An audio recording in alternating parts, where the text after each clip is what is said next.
Far. I am. Well, I'll tell you what. I'm seeing a sea of white at the minute. But we'll take from the top. So number 1 is Gareth Bale, who has been shipped out. I think he's gone down 0.2 in 2 days. So he's not having a good time.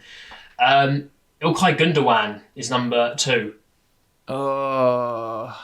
So his value will almost certainly go down as well. It's a big plummet as well. Not too many managers getting him in. Number 3 is Patrick Bamford. Number 4 is Rafinha. Despite his assist, he played very well as well. He was very good. The thing is, he's an important player to them. Like, regardless of who they're against, I think that he's going to be involved. I don't think that's the smartest choice. I've got him out, as I said, for I haven't right now. It's either going to be Lingard or Mason Mount, but he's going to come out of my team. Mount. But he's going to come back in. I'm a bit perplexed to understand why Patrick Bamford's coming out of teams again. Like, what does the guy have to do? Yeah, but it's the fixtures, mate. Honestly, if anyone's going to score against City, it's him. If anyone's going to score against Liverpool, it's him. If anyone's going to score against Man United, he's in the mix. Like, throughout a doubt, he lost. I would back all of those 3 teams. The Leeds Liverpool game at the start of the season. Think about the Leeds Liverpool game at the start of the season. That was insane. Remember? Yeah, that's it's always a mystery when you play a team who's just been promoted, and you don't really have the scouting report as such. Like, I'm sure they've done the research, but it's not the same. You haven't seen them play in the league. You don't know what it's going to be. Now, Liverpool, Manchester City, they've seen Leeds play. They know what they're about. I'm not sure whether I believe this, but I'm going to say it anyway. But with Leeds, they are so full on. They run and run and run. And they're not only... They always run and run. They never really rotate their team. We're coming towards the end of the season and they're playing City, Liverpool, United. I'm not interested. Towards the back end of the season, I think there's a few nice fixtures in there. They finished the season with Brighton, Spurs, Burnley, Southampton and West Brom. I'm probably going to get at least 2 Leeds players back in from that point. But I think for now, on the wild card, there's 3 weeks. I don't need them, is the way I'm looking at it. Number 4 is Rafinha, also on that list. Antonio is number 5. We don't know the extent of his injury. I can't imagine it's going to be a week. I feel like that might be a little bit longer. That's always a problem with him. Number 6 on the out list is Son, which I kind of understand. I think that's a poor choice. But he's got a double. He's got a double game week coming up. He's got a double. He's just played 45 minutes. You would think by next week he's going to be fit and playing 90. And certainly by the double game week, he's going to be fit and playing 90. Yeah, maybe they'll get him in for that, right? Yeah, go on. Sorry, Jim. No, I'm just saying, I've got 3 eggs in a really big game basket. So that is Man United and Spurs. So the thing is I don't know how to call that. The thing is about Son. Do we think that actually any Spurs player apart from Kane, I think is probably exempt from this, but they're obviously playing City in the blank game week 33. Are they going to rest any of their players for the double in order for that final? If so, that might be a concern. Yeah. Because Spurs are playing for Europe. The double. Because Spurs are playing for a European place, I think they're going to have to keep playing all of their strongest players.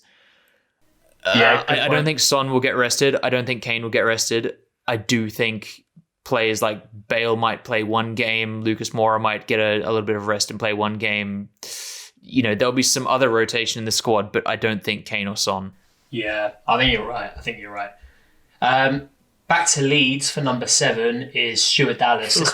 all 3 of my Leeds players have been transferred out. So he's gone. Number 8 is Ollie. Just listing my team. Yeah, number 8 is Ollie Watkins. Oh, dear. That is your teammate. Fuck. Number 9 is João Cancelo, who's playing tonight in the Champions League. And number 10, Jez, I'm sorry, dude. It's another one of your players. It's Dominic Calvert-Lewin is number 10. I don't know what to do. I mean... Oh, mate, you're right. Half of my team is on that list. Yeah. But dude, we were talking just before about differentials. So. That's true. I mean, I guess these would be differentials. I've got all of the out of form players. Let's hope they all simultaneously turn up. All right, are we ready? Are we ready for the? Are we ready for the top 10 out? In, sorry. Guaranteed. In Jota rather, is yeah. number one. He has to be. Do you know? I need to make this live on the pod. Jota's got to come in for Bale. Number one. No. Transfer in. Diogo Jota. Yeah. He's entering my side tonight. It will not be on the pod, but live it's happening. on the pod. No. Live on the pod. Number two is Lingardio. Yeah, makes sense. He's there. I'm going to guess number three being Kevin De Bruyne. He is not in the top 10. Number three is actually Harry Kane? Kelechi Iheanacho. Whoa. Okay. A lot of people taking punts. Yeah, Leicester have some nice fixtures. They do. That's fair. I think that's smart. Actually, that's smart. Yeah. The interesting thing about Iheanacho is I thought he was going to play the full 90 against City. James Maddison came back from injury. He featured, and I was watching this game and I thought, well, surely it's going to be for Perez, and it wasn't. It was for Iheanacho. So I don't know what that means. I'm not going to look too much into him. I think he's a really nice replacement for Bamford, certainly for the next few fixtures. So he's in at number three. Harry Kane is number four. Yep. Mohamed Salah is number five. I can see his value going up again, which I hope it does. He's obviously back on the score sheet.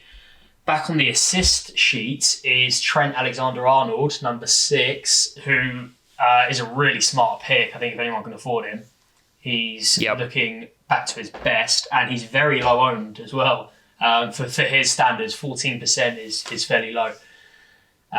Number 7, after his 21-point haul, is Pereira for West Brom.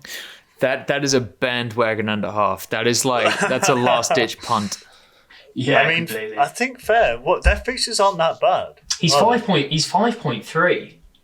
Oh, He's not. He's got 20 points. He's got 20 points in this week, and then it's been 8 weeks since he's scored more than 2. Yeah, they're playing Southampton at home next. Southampton aren't as bad as you continue to say they are. Oh, dude, they are. I can't. They're not though. They are. They're better than West Brom. Let's be real. West Brom were playing against 10 men on the weekends. Okay, fair enough. It was Chelsea, but with 10 men for 75 minutes, what do you think's going to happen? You think though that West Brom was slightly the more informed team. Southampton. Listen, I don't agree. I think. They're safe. Southampton. I don't think they're going down, but they're not. They're kind of still there. I mean, they're only. Yeah, I'm not saying they're a great team, but I am saying that West Brom are trash. Yeah. Put it this way: if West Brom won, I don't think I'd be too surprised. Yeah. Look, I wouldn't be massively surprised, but I don't see that result coming this week. Do you know what it's going to be? It's going to be 1-1. I don't know what the fixtures are. Look, I think it will. I think it'll be one of those grim ones. 1-1 seems like a fair result. Yeah. So guys, sorry. Do I take Lucas Moura out for Lingard? No. Not for the double. No. They're not in a double though. No, but next week. The week after, they got three games in 2 game weeks. Yeah. I'd be holding on to Moura.